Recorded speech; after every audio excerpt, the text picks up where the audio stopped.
नमस्कार दोस्तों, एक बार फिर से स्वागत है आप सभी का हमारे चैनल हॉस्पिटल नौकरी के ऊपर। आशा करते हैं दोस्तों आप सभी अच्छे से हैं और अच्छे से अपने एग्ज़ाम की प्रिपरेशन कर रहे हैं।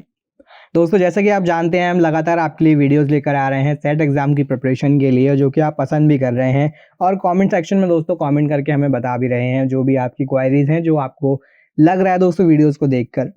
तो ओवरऑल दोस्तों अभी तक का सफ़र काफ़ी अच्छा रहा है और इसी सफ़र को आगे बढ़ाते हुए दोस्तों आज हम बात करने वाले हैं एग्ज़ाम पेपर के बारे में, यानी कि प्रीवियस ईयर के दोस्तों कुछ हम बीएससी नर्सिंग के पेपर आपके लिए लेकर आए हैं जो कि हेल्पफुल आपको हो सकते हैं इस एग्ज़ाम की प्रिपरेशन में। क्योंकि दोस्तों ये पहली बार है जब अटल बिहारी वाजपेयी मेडिकल यूनिवर्सिटी किसी एग्ज़ाम को कंडक्ट कर रहा है एडमिशन के लिए, इसलिए दोस्तों बीएससी नर्सिंग के लिए यहाँ पर अभी कोई भी ऐसा एग्ज़ाम प्रीवियसली अवेलेबल नहीं है जो अटल बिहारी वाजपेयी मेडिकल यूनिवर्सिटी ने कंडक्ट कराया हो। ऐसे में दोस्तों आप अलग-अलग यूनिवर्सिटीज़ के बीएससी नर्सिंग के एंट्रेंस एग्ज़ाम्स को देख सकते हैं जो कि आपको हेल्पफुल हो सकते हैं या आपको एक आइडिया दे सकते हैं कि दोस्तों एग्ज़ाम आपको किस तरीके का देखने को मिल सकता है। ऐसे में दोस्तों एक यूनिवर्सिटी का हम एग्ज़ाम आपके लिए लेकर आए हैं जो कि आपको हेल्पफुल होगा ये प्रिपेयर करने में या ये समझने में कि दोस्तों एग्ज़ाम पेपर आपको किस तरीके का देखने को मिल सकता है या किस तरीके के क्वेश्चन दोस्तों आपको देखने को मिलेंगे। तो दोस्तों देर ना करते हुए आगे बढ़ते हैं और जानते हैं इस प्रीवियस ईयर के क्वेश्चन पेपर के बारे में दोस्तों। लेकिन अभी तक आपने अगर चैनल को सब्सक्राइब नहीं किया है तो जल्दी से चैनल को सब्सक्राइब कर लीजिए दोस्तों और जुड़ जाइए हमारे चैनल हॉस्पिटल नौकरी के साथ ऐसी ही दोस्तों अपडेट्स पाने के लिए। एग्जाम पेपर की हम बात करने वाले हैं दोस्तों, वो है RUHS BSc nursing entrance exam 2018 का। दोस्तों ये सॉल्व्ड पेपर है जो हम आपके लिए लेकर आए हैं, जो कि हेल्पफुल होगा दोस्तों आपको समझने में कि कैसे आपको प्रिपेयर करना है एग्जाम के लिए और किस तरह के क्वेश्चन आपको देखने को मिल सकते हैं। तो दोस्तों देर ना करते हुए आइए देखते हैं और बढ़ते हैं हमारे क्वेश्चंस की तरफ। तो दोस्तों हमारा पहला क्वेश्चन है, which of the following does not happen during gastrulation. Gastrulation के दौरान दोस्तों इनमें से कौन सी प्रोसेस या कौन सी वो चीज़ है जो नहीं होती है। ऑप्शन दोस्तों आपकी स्क्रीन पर है, आप देख सकते हैं। 3 embryonic germ layer are established, large scale migration of cells to organize the 3 germ layers, the embryo increases in size and development at fates of the germs layer are decided। यहाँ पर दोस्तों जो सही आंसर होगा वो होगा answer C, the embryo increases in size. दोस्तों सही आंसर को आप भी नोट डाउन करते हुए चलिएगा जिससे कि आपको आसानी हो इन आंसर्स को रिमेंबर करने में। नेक्स्ट क्वेश्चन में पूछा गया है दोस्तों, match the embryonic cleavage patterns with the corresponding organism. अब दोस्तों आपको मैच करना है एम्ब्रायोनिक क्लीवेज पैटर्न को। कैसे करना होगा दोस्तों, तो यहाँ पर जो सही आंसर आपके लिए होने वाला है वो होगा दोस्तों ऑप्शन सी।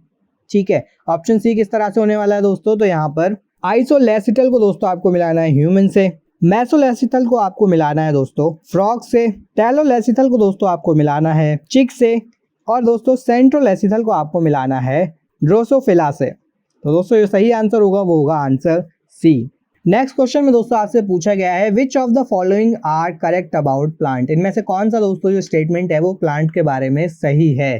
तो इसका जो दोस्तों सही आंसर होगा वो होगा आंसर डी। नेक्स्ट क्वेश्चन में दोस्तों आपको पूछा गया है, match list first with list second and select the correct answer using the codes given below. अब दोस्तों अगेन आपको यहाँ पर मैच करना है, फिर आपको जो कोड दिए गए हैं उनको आपको उनमें से दोस्तों आपको एक करेक्ट आंसर को पिक करना है। तो दोस्तों यहाँ पर जो करेक्ट आंसर होने वाला है वो होने वाला है ऑप्शन बी।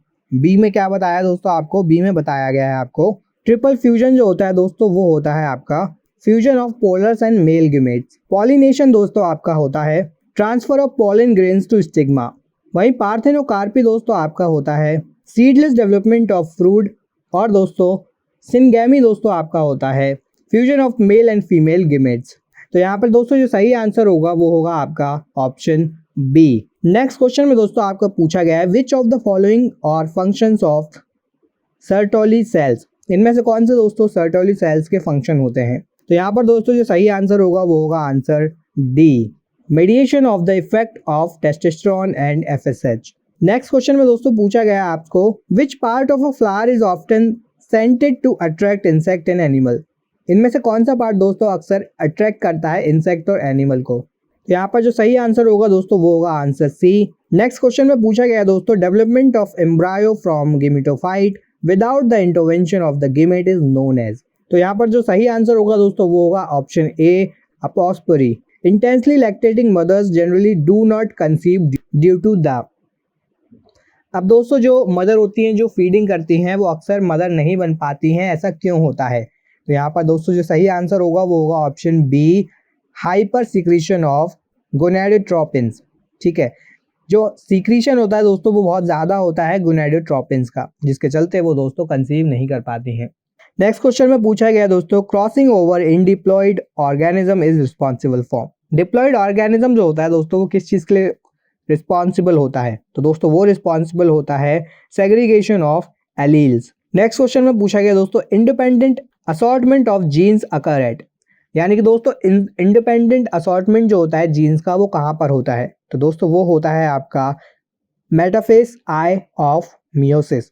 नेक्स्ट क्वेश्चन में पूछा गया दोस्तों, correct sequence of hormone secretion from beginning of menstruation is. तो यहाँ पर दोस्तों जो सही आंसर होगा वो होगा answer A, FSH, progesterone and oestrogen. The correct sequence for sperm migration after its production in testis is. अब देखिए हिंदी में दोस्तों यहाँ पर आप देख सकते हैं, तो यहाँ पर मैं इसको एक्सप्लेन नहीं कर रहा हूँ। इसका दोस्तों आंसर की ओर बढ़ते हैं। इसका सही आंसर होगा दोस्तों ऑप्शन ए। अब अगेन दोस्तों एक टेबल दे दिया गया है हमें नेक्स्ट क्वेश्चन में और हमें मैच करना है इसको। तो यहाँ पर दोस्तों इसको मैच करते हैं। इसका जो सही आंसर होगा दोस्तों, तो दोस्तों रिसेसिव एपिस्टेटिस को आपको मैच करना है 934 से।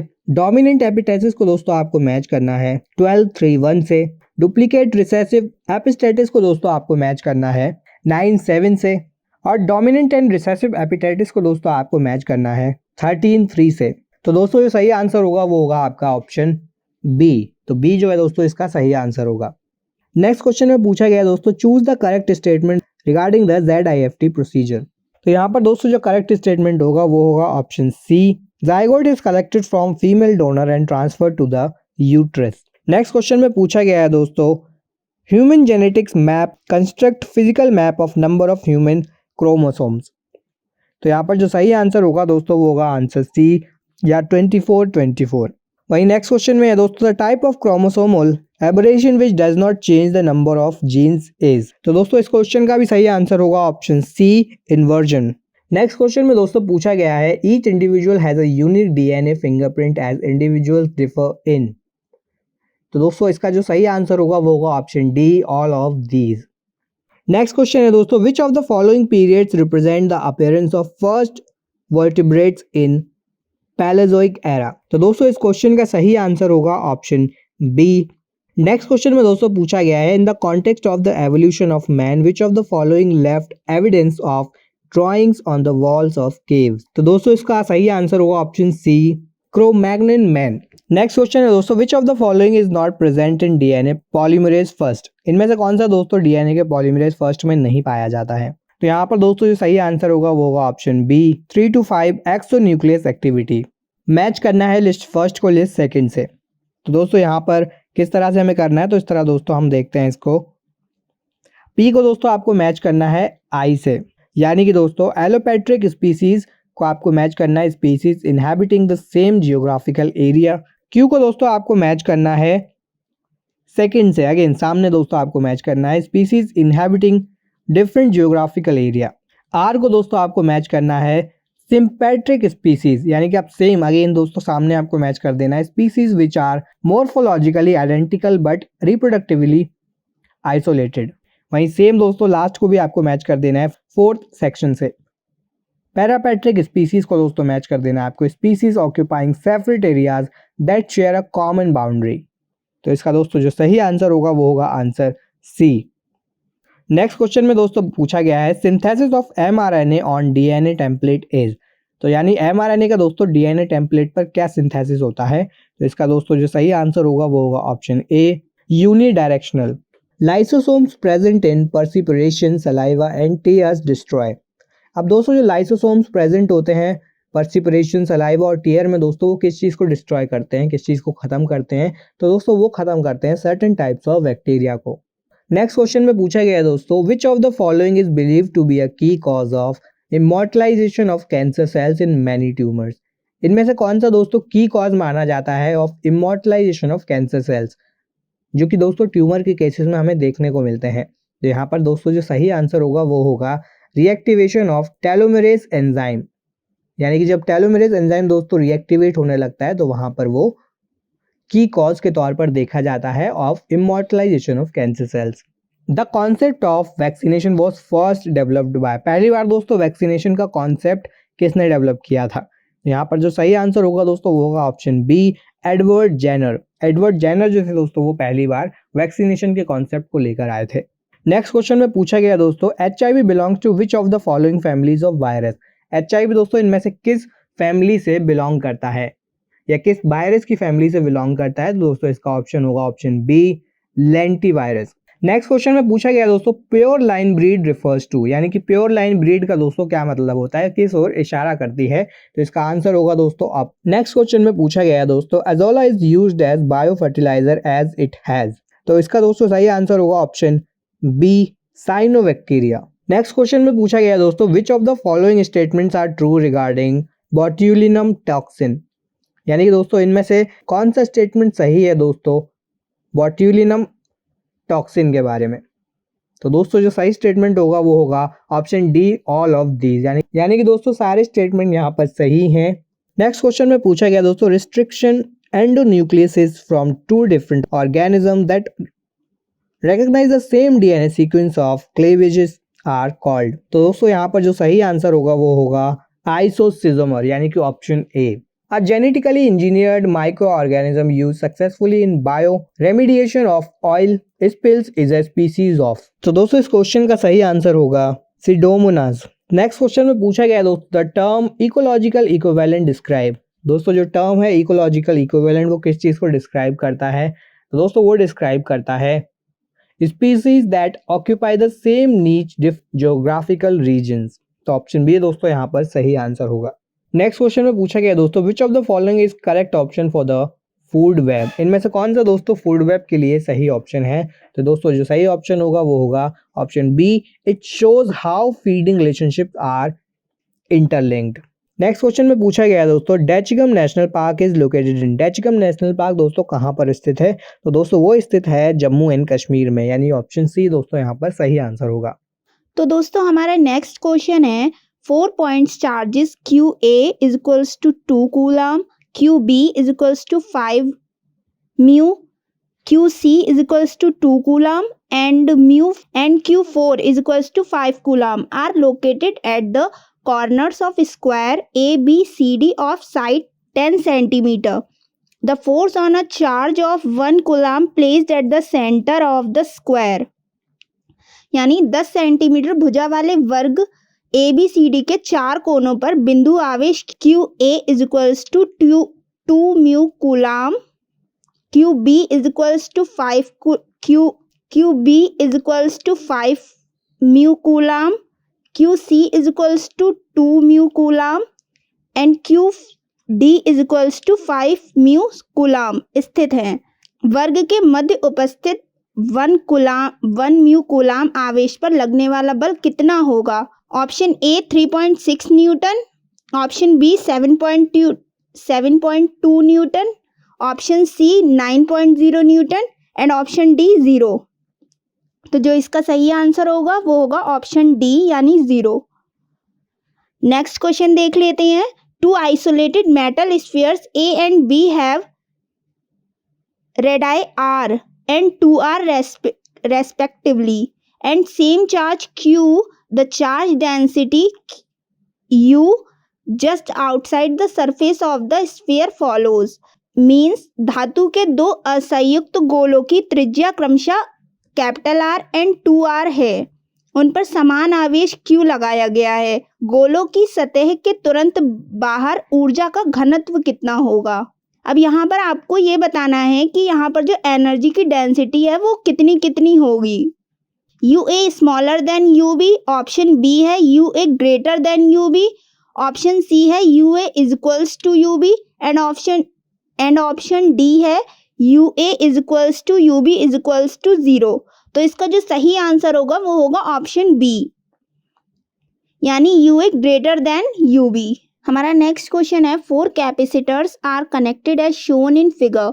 मतलब यहाँ पर 4 संधारित्र चित्र के अनुसार जुड़े हुए हैं और यहाँ पर आपको x और y पॉइंट के बीच में तुल्य संधारित्र का मान बताना है, यानी इक्विवेलेंट कैपेसिटेंस बताना है between point x and y।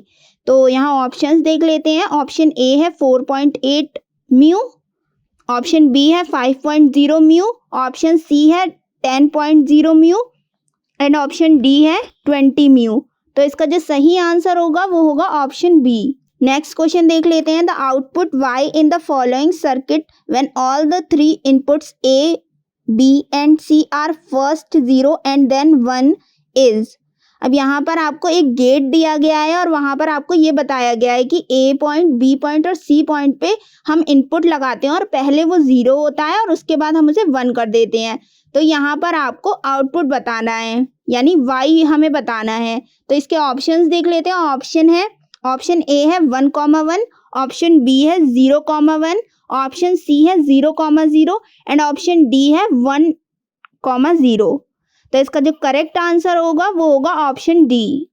Next question है, a Van de Graaff generator can build up potential difference of, यानी एक वेन डे ग्राफ जनरेटर है, उसके द्वारा जो विभवांतर उत्पन्न होता है उसको आपको बताना है। तो यहाँ ऑप्शन देख लेते हैं। ऑप्शन ए है सेवरल वोल्ट्स, ऑप्शन बी है सेवरल 100 वोल्ट, ऑप्शन सी है several 1000 volts and option D है सेवरल मिलियन वोल्ट्स, यानी अनेक वोल्ट, अनेक शत वोल्ट, अनेक सहस्त्र वोल्ट और अनेक मिलियन वोल्ट।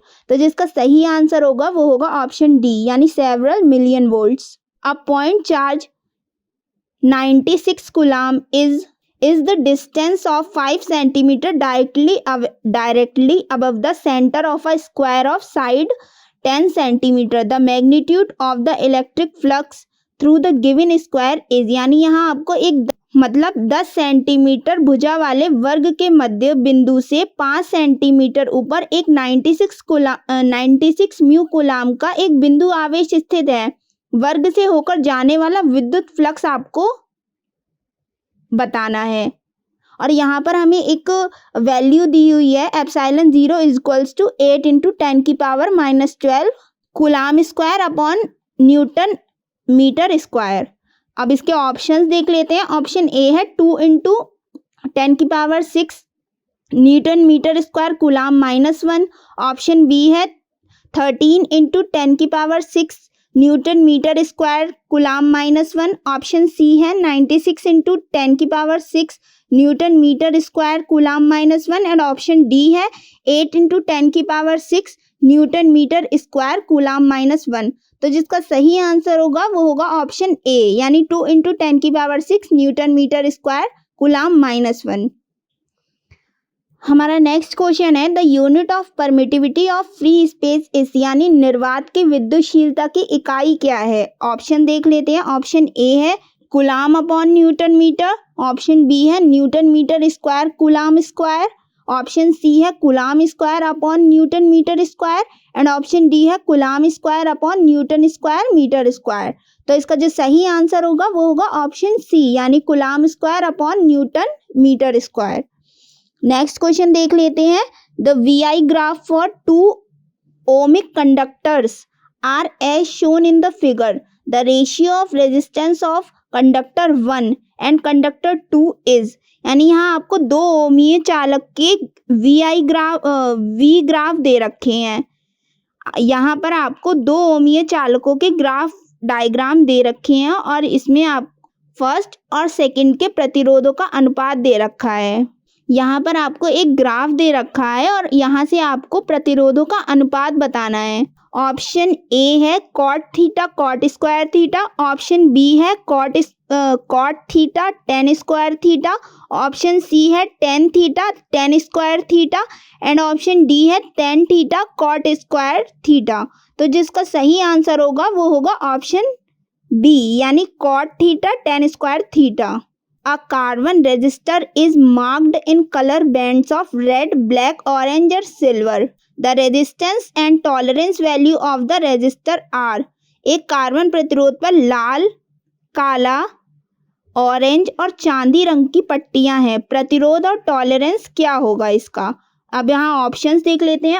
ऑप्शन ए है 20 किलो ओम, ऑप्शन बी है 20 kilo ohm plus minus 10%, option C है 200 kilo ohm plus minus 20% and option D है 200 किलो ओम प्लस माइनस 10%। तो इसका जो सही आंसर होगा वो होगा ऑप्शन बी, यानी 20 kilo ohm plus minus 10%। Next question है, alloys are used for making standard resistance coils because they have, मानक प्रतिरोध कुंडली मिश्र धातु से बनाई जाती हैं क्योंकि ऑप्शन ए है low value of temperature coefficient of resistance and high resistivity, यानी इसका प्रतिरोध ताप गुणांक यानी TCR कम होता है और प्रतिरोधकता यानी Q ज़्यादा होती है। ऑप्शन बी है लो TCR and low Q, TCR कम और Q कम होता है। ऑप्शन सी है high TCR and high Q, यानी TCR और Q अधिक होते हैं एंड ऑप्शन डी है high TCR and low Q, यानी TCR अधिक और Q कम होता है। तो इसका जो सही आंसर होगा वो होगा ऑप्शन ए, यानी low value of temperature coefficient of resistance यानी TCR and high resistance. Wheatstone's bridge shown in figure is most sensitive when, यहाँ पर आपको एक व्हीटस्टोन ब्रिज दिखाया गया है और यहाँ पर आपको ये बताना है कि ये सेंसिटिव कब होता है, सबसे ज़्यादा सेंसिटिव कब होता है। ऑप्शन ए है P equals to Q and RS, option B है PQ and R equals to S, option C है P equals to Q equals to R equals to S and option D है P equals to Q equals to R and S is different. तो जो इसका सही answer होगा वो होगा option C, यानी P equals to Q equals to R और equals to S। Amount of electric charge passing through a cross section of wire in time t is QT is equals to 5t square plus 4t plus 2, the value of electric current at t equals to 4 second is, यानी किसी तार के परिच्छेद से समय t में प्रवाहित होने वाले वैद्युत आवेश की मात्रा QT equals to 5t square plus 4t plus 2 है, तो t is equals to 4 second पर वैद्युत धारा का मान क्या होगा। यहाँ ऑप्शन है, ऑप्शन ए है 96 एम्पियर, ऑप्शन बी है 50 एम्पियर, ऑप्शन सी है 46 एम्पियर एंड ऑप्शन डी है 44 एम्पियर। तो जिसका सही आंसर होगा वो होगा ऑप्शन डी। नेक्स्ट क्वेश्चन है, the angle of dip at a place where the horizontal and vertical component of the earth magnetic field are equal is, यानी जिस स्थान पर पृथ्वी के चुंबकीय क्षेत्र के क्षैतिज और ऊर्ध्व घटक समान होते हैं वहां पर नति कोण कितना होता है। ऑप्शन देख लेते हैं। ऑप्शन ए है 30 डिग्री, ऑप्शन बी है 45 डिग्री, ऑप्शन सी है 60 डिग्री एंड ऑप्शन डी है 90 डिग्री। तो जिसका सही आंसर होगा वो होगा ऑप्शन बी, यानी 45 डिग्री। नेक्स्ट क्वेश्चन है, the relative permeability of a magnetic material is 0.9983, the type of magnetic material is, यानी यहाँ आपको एक चुंबकीय पदार्थ की आपेक्षिक भेदीयता यानी बताई है 0.9983, ये पदार्थ होगा। अब यहाँ आपको टाइप्स दे रखे हैं। ऑप्शन ए है डायमैग्नेटिक, ऑप्शन बी है पैरामैग्नेटिक, ऑप्शन सी है फेरोमैग्नेटिक एंड ऑप्शन डी है आयरन, प्रतिचुंबकीय, अनुचुंबकीय, लोह चुंबकीय और लोहा। तो इसका सही आंसर होगा ऑप्शन ए, यानी डायमैग्नेटिक, प्रतिचुंबकीय। नेक्स्ट क्वेश्चन है, a charge Q is enclosed by a Gaussian spherical surface of radius R, if the radius is doubled then the outward electric flux will, R त्रिज्या की गॉसीय गोलीय सतह के भीतर आवेश Q है, यदि त्रिज्या दोगुनी कर दी जाए तो बाह्य दिशीय वैद्युत फ्लक्स होगा, यानी बाहर की साइड आने वाला, बाहर की दिशा में जो आने वाला वैद्युत फ्लक्स होगा वो क्या होगा। ऑप्शंस देख लेते हैं। ऑप्शन ए है बी डबल्ड, यानी 2 गुना हो जाता है, ऑप्शन बी है इंक्रीज 4 टाइम, यानी 4 गुना हो जाता है, ऑप्शन सी है बी रिडक्टेड टू हाफ, यानी आधा हो जाता है और ऑप्शन डी है रिमेन द सेम, यानी अपरिवर्तित रहता है। तो इसका जो सही आंसर होगा वो होगा ऑप्शन डी, यानी अपरिवर्तित रहता है ये। नेक्स्ट क्वेश्चन है, in a paramagnetic region above the Curie point the magnetic susceptibility of a ferromagnet is given by where C is Curie constant, T is Kelvin temperature of substance and Tc is Curie temperature। किसी लौह चुंबक की Curie बिंदु के ऊपर अनुचुंबकीय भाग में चुंबकीय संवेदनशीलता यानी ससेप्टिबिलिटी होती है, जहां पर C जो है वो क्यूरी नियतांक है, जो T है वो केल्विन टेम्परेचर है किसी भी मटेरियल का या किसी भी मैटर का, पदार्थ का, एंड Tc जो है वो क्यूरी ताप है। अब यहाँ आपको सही फॉर्मूला बताना है। ऑप्शन देख लेते हैं। ऑप्शन ए है C upon T minus TC, option B है C upon T plus TC, option C है C upon TC and option D है C अपॉन 2TC। जो इसका करेक्ट ऑप्शन होगा वो होगा ऑप्शन ए, यानी C upon T minus TC। A long wire is bent as shown and a current passes through it. The magnetic field at center 0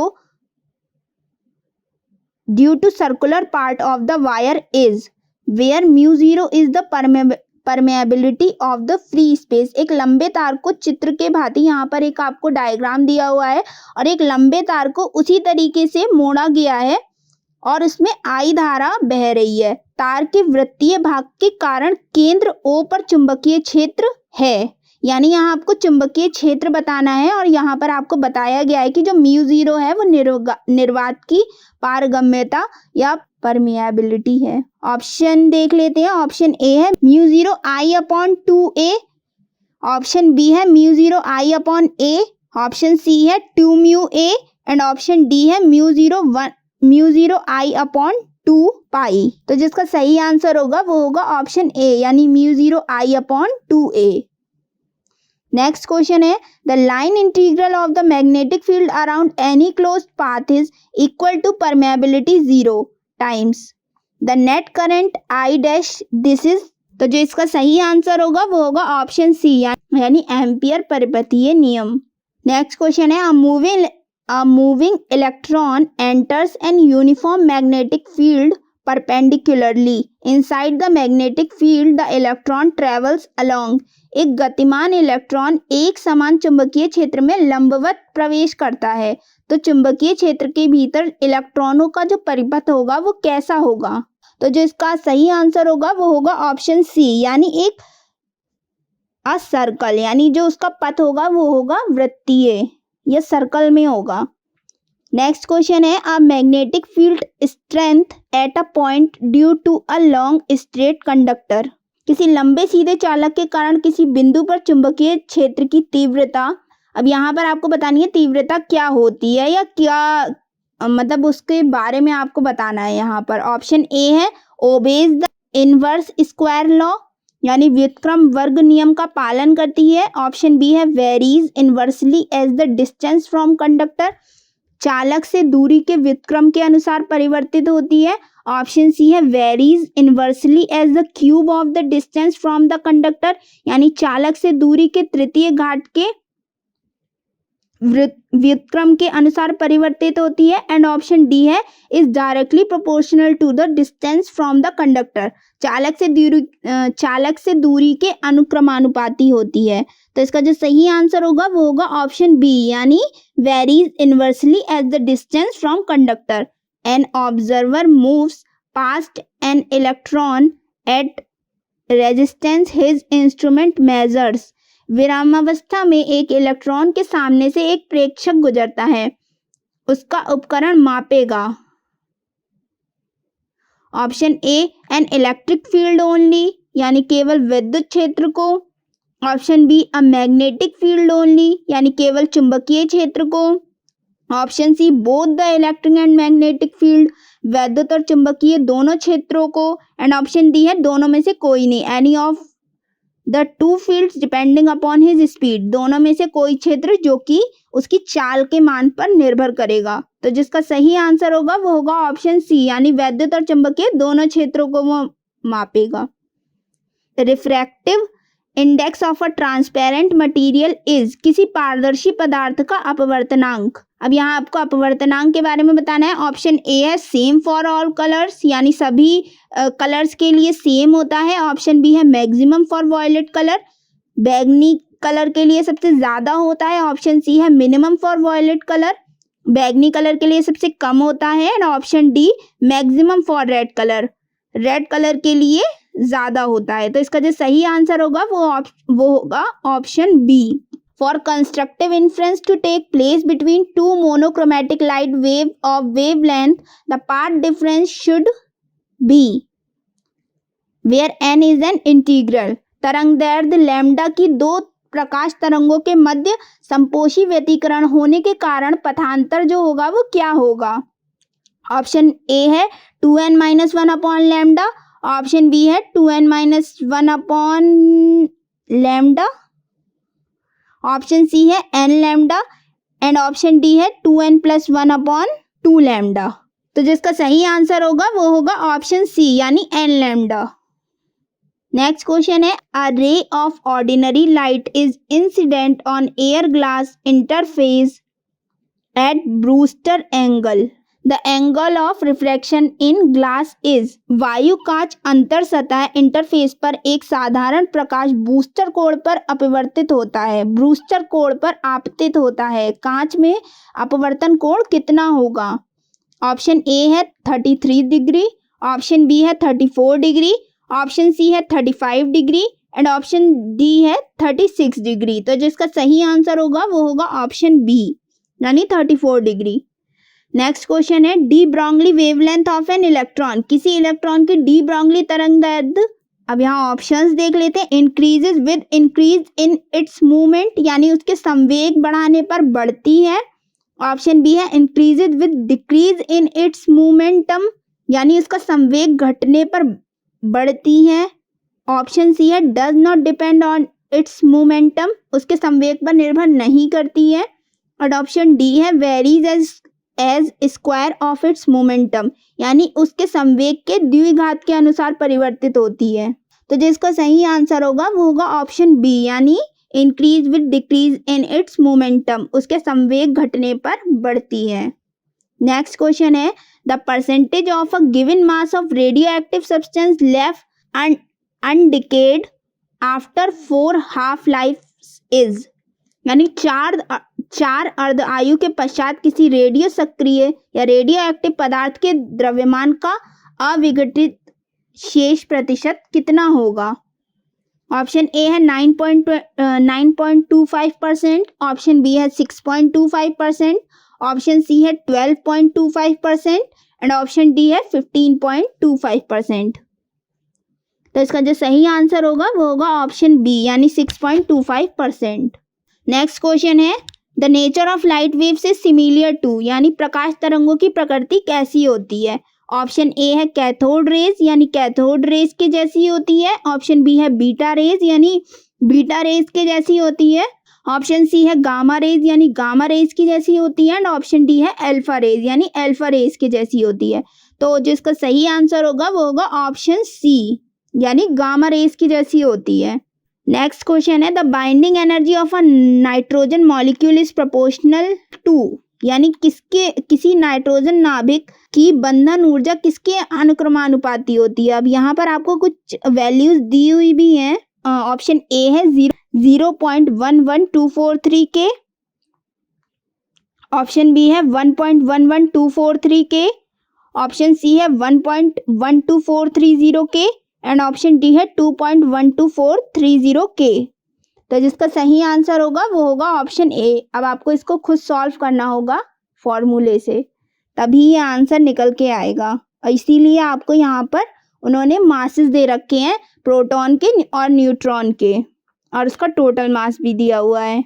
next question है nuclear Holocaust means, यानी नाभिकीय Holocaust का क्या अर्थ होता है। Option A है getting huge nuclear energy by fusion, यानी संलयन द्वारा अत्यधिक नाभिकीय ऊर्जा उत्पन्न होना। ऑप्शन बी है getting huge nuclear energy by fission, यानी विखंडन द्वारा अत्यधिक नाभिकीय ऊर्जा प्राप्त होना। ऑप्शन सी है the molecular energy obtained continuously from stars, नक्षत्रों से सतत आने वाली ताप नाभिकीय ऊर्जा। एंड ऑप्शन डी है large scale destruction and devastation that would result by the use of nuclear weapons, यानी नाभिकीय आयुधों के प्रयोग से होने वाली विशाल तबाही। तो जो इसका सही आंसर होगा वो होगा large scale destruction and devastation that would result by the use of nuclear weapons.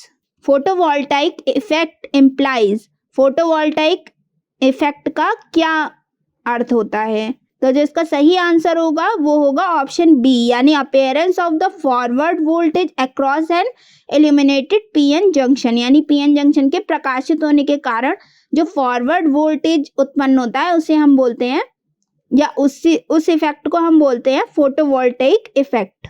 In half wave rectification of a 50 hertz AC, the frequency of ripple in the output is, यानी 50 hertz की एक प्रत्यावर्ती धारा का अर्ध तरंग rectification होने पर जो आउटपुट में तरंगिका की आवृत्ति होगी या रिपल की आवृत्ति होगी वो आपको बतानी है।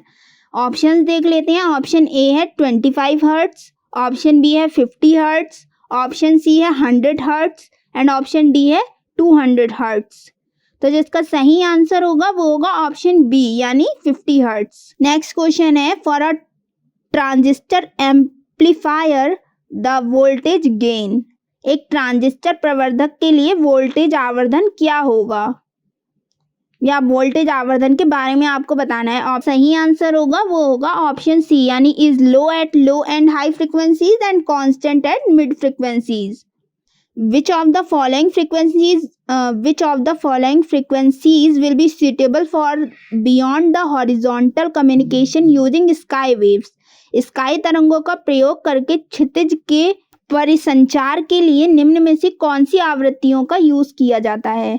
ऑप्शन ए है 10 किलोहर्ट्ज, ऑप्शन बी है 10 मेगाहर्ट्ज, ऑप्शन सी है 1 गीगाहर्ट्ज एंड ऑप्शन डी है 10⁻³ गीगाहर्ट्ज।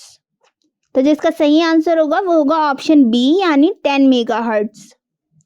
नेक्स्ट क्वेश्चन है when iodoform is heated with silver powder it forms, जब आयोडोफॉर्म के सिल्वर के चूर्ण को गर्म किया जाता है तो क्या बनता है? ऑप्शन ए है मीथेन, ऑप्शन बी है इथेन, ऑप्शन सी है एसिटिलीन एंड ऑप्शन डी है इथाइलीन। तो जिसका सही आंसर होगा वो होगा ऑप्शन सी, यानी एसिटिलीन बनता है। Lassaigne's test is used in qualitative analysis to detect, यानी लासेग्नेज परीक्षण निम्न में से किसको ज्ञात करने के लिए किया जाता है? ऑप्शन ए है नाइट्रोजन, ऑप्शन बी है सल्फर, ऑप्शन सी है क्लोरीन एंड ऑप्शन डी है ऑल ऑफ दीज, यानी उपरोक्त सभी। तो जिसका सही आंसर होगा वो होगा ऑप्शन डी, यानी ये तीनों के लिए इस टेस्ट का यूज करा जाता है, नाइट्रोजन, सल्फर और chlorine. Which of the following polymer is stored in liver of animals, यानी निम्नलिखित में से कौन सा बहुलक प्राणियों के यकृत में संग्रहित रहता है? ऑप्शन ए है एमाइलोज, ऑप्शन बी है सेलुलोज, ऑप्शन सी है अमाइलोपेक्टिन एंड ऑप्शन डी है ग्लाइकोजन। तो जो इसका सही आंसर होगा वो होगा ऑप्शन डी, यानी ग्लाइकोजन। इन NiCO4 द निकल एटम इज हाइब्रिडाइज्ड बाय, यानी NiCO4 में जो निकल परमाणु का संकरण है वो आपको बताना है।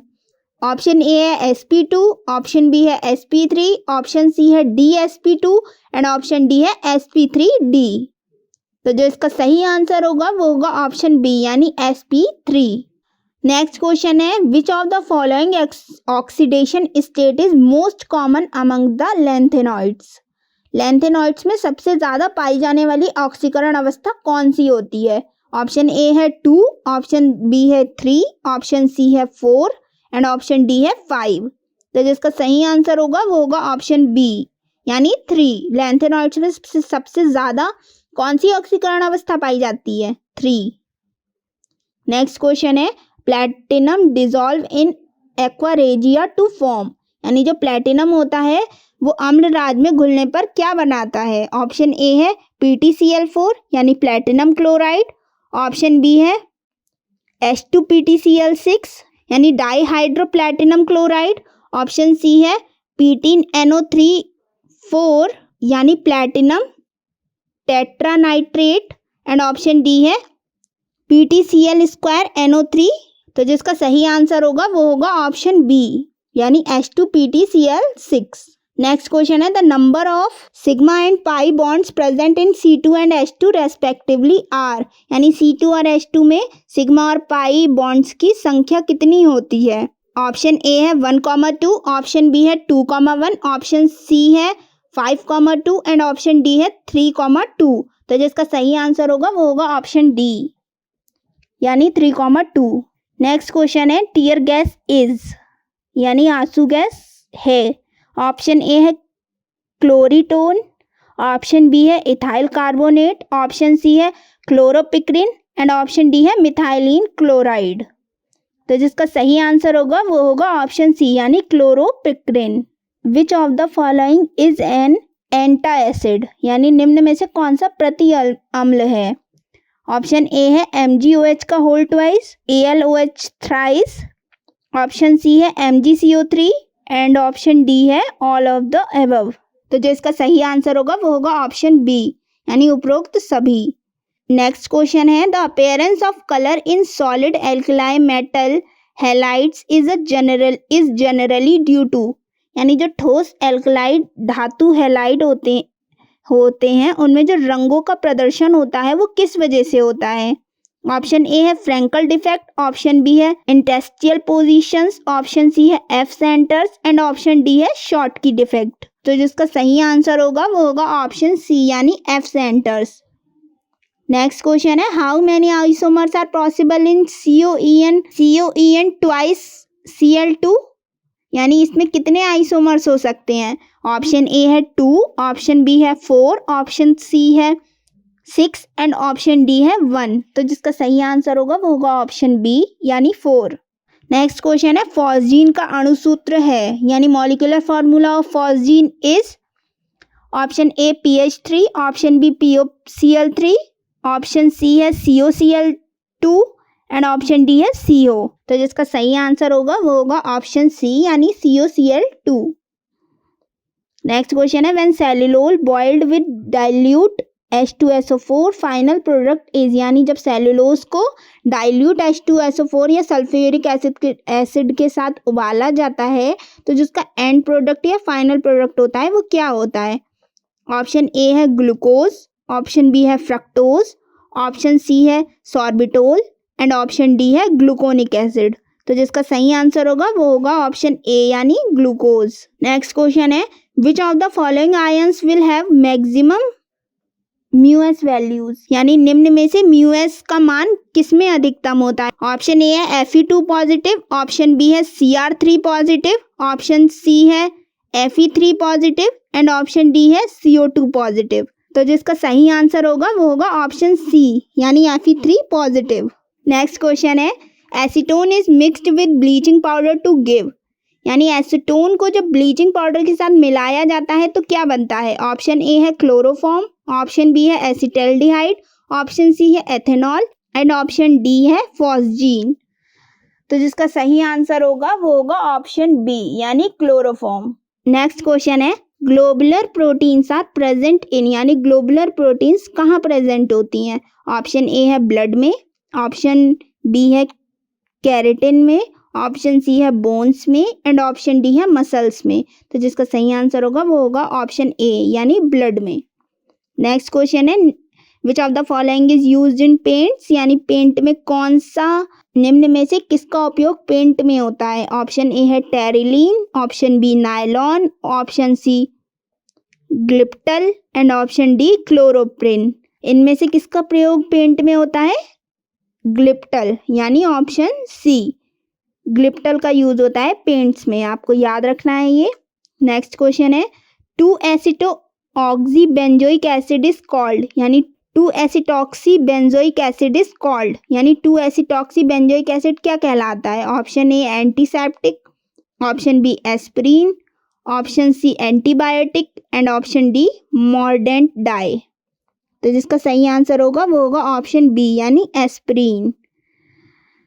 नेक्स्ट क्वेश्चन है सिनेबार इज, सिनेबार है, क्या है cinnabar? Option A copper sulphate यानी CuS, ऑप्शन बी है सिल्वर सल्फेट यानी Ag2S, ऑप्शन सी है जिंक सल्फेट यानी ZnS एंड ऑप्शन डी है HgS यानी मर्क्यूरिक सल्फेट। तो जो सही आंसर होगा वो होगा HgS यानी मर्क्यूरिक सल्फेट। नेक्स्ट क्वेश्चन है इनऑर्गेनिक बेंजीन इज, यानी इनऑर्गेनिक बेंजीन कौन सी है इनमें से? ऑप्शन ए है BN, ऑप्शन बी है BF4, ऑप्शन सी है B2S6 एंड ऑप्शन डी है B3N3H6। तो जिसका सही आंसर होगा वो होगा ऑप्शन डी यानी B3N3H6। नेक्स्ट क्वेश्चन है the acid which do not have COOH group, यानी वो अम्ल जिनमें COOH ग्रुप नहीं होता है। Option A ethanoic acid, option B picric acid, option C lactic acid and option D palmitic acid. तो जिसका सही आंसर होगा वो होगा ऑप्शन बी यानी पिक्रिक एसिड। नेक्स्ट क्वेश्चन है the effective number of iron in K4FeCN6 is, यानी potassium ferrocyanide में इफेक्टिव आयरन की प्रभावी परमाणु संख्या कितनी होती है? ऑप्शन ए है 30, ऑप्शन बी है 35, ऑप्शन सी है 36 एंड ऑप्शन डी है 38। तो जिसका सही आंसर होगा वो होगा ऑप्शन सी यानी 36। नेक्स्ट क्वेश्चन है which of the following is a chelate ligand, which of the following is a chelate ligand, यानी निम्न में से कौन सा कीलेट लिगेंड है? ऑप्शन ए है एसीटेट, ऑप्शन बी है cyanide, option C oxalate and option D है अमोनिया। तो जिसका सही आंसर होगा वो होगा ऑप्शन सी यानी ऑक्जिलेट। नेक्स्ट क्वेश्चन है the metal present in vitamin B12 is, यानी विटामिन B12 में कौन सा धातु उपस्थित होता है? Option A iron, option B manganese, option C cobalt and option D mercury, यानी कोबाल्ट प्रेजेंट होता है विटामिन B12 में। तो इसका सही आंसर होगा ऑप्शन सी। नेक्स्ट क्वेश्चन है एनहाइड्रस AlCl3 यानी aluminium chloride is used in, जो निर्जल AlCl3 है उसका यूज कहाँ होता है? Option A Wurtz reaction, option B Wurtz Fittig reaction, option C Cannizzaro and option D Friedel Crafts reaction. तो इसका सही आंसर होगा वो होगा ऑप्शन डी यानी Friedel Crafts reaction. Next question है aldehydes give silver mirror with, aldehyde किसके साथ रजत दर्पण या सिल्वर मिरर बनाते हैं? Option A Fehling's reagent, option B शिव्स reagent, option C Tollens reagent and option D Grignard reagent. तो आपको याद ही होगा ऑप्शन सी यानी टॉलन रिएजेंट जो होते हैं वो बनाते हैं सिल्वर मिरर, और शिव क्या बनाते हैं? वो पिंक कलर देते हैं। नेक्स्ट क्वेश्चन है bromination of salicylic acid will produce, यानी ब्रोमिनीकरण करने पर सैलिसिलिक एसिड के ब्रोमिनीकरण करने पर क्या प्राप्त होता है?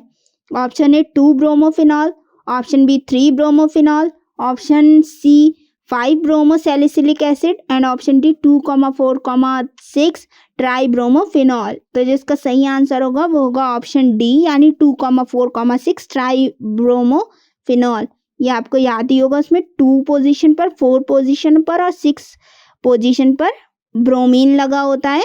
तो इसका क्या आंसर होगा? 2,4,6 ट्राई ब्रोमोफिनॉल यानी option D. Teflon is a polymer of, Teflon जो है वो पॉलीमर किसका पॉलीमर है? Option A ethylene, option B vinyl chloride, option C acetonitrile and option D tetrafluoroethene. तो जिसका सही आंसर होगा वो होगा ऑप्शन डी यानी टेट्राफ्लोरोएथीन। टेफ्लॉन किसका पॉलीमर होता है? टेट्राफ्लोरोएथीन। नेक्स्ट क्वेश्चन है chemical composition of pearl is, यानी option A calcium carbonate, option B calcium sulphate, option C calcium carbide and option D calcium chloride. तो इसका सही आंसर होगा वो होगा ऑप्शन ए यानी कैल्शियम कार्बोनेट। नेक्स्ट क्वेश्चन है iron is manufactured from the ore, यानी अयस्क से आयरन का निर्माण किसके द्वारा करा जाता है? Option A bauxite, option D haematite, option C cryolite and option D chalcopyrite. तो इसका सही आंसर है वो होगा ऑप्शन बी यानी haematite. The froth of flotation process is used for the metallurgy, यानी फ्लेन प्लवन प्रक्रम का उपयोग किस धातु कर्म में होता है? Option A oxide ores, option B sulphide ores, option C chloride ores and option D amalgams. इसका सही आंसर होगा ऑप्शन बी यानी सल्फाइड ओर्स। सल्फाइड अयस्कों के लिए फेन प्लवन विधि का यूज होता है।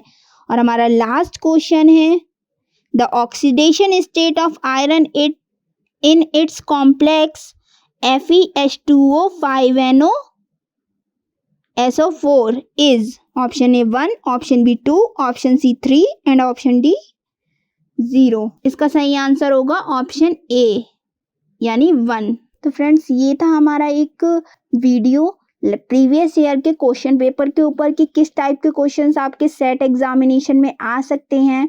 आशा करते हैं वीडियो आपको पसंद आया होगा और हेल्पफुल लगेगा। अगर आपको वीडियो पसंद आया हो तो वीडियो को लाइक और शेयर ज़रूर करें, चैनल को सब्सक्राइब करें और जुड़े रहें हमारे चैनल हॉस्पिटल नौकरी के साथ। वीडियो में आप अंत तक बने रहे उसके लिए आपका बहुत बहुत धन्यवाद।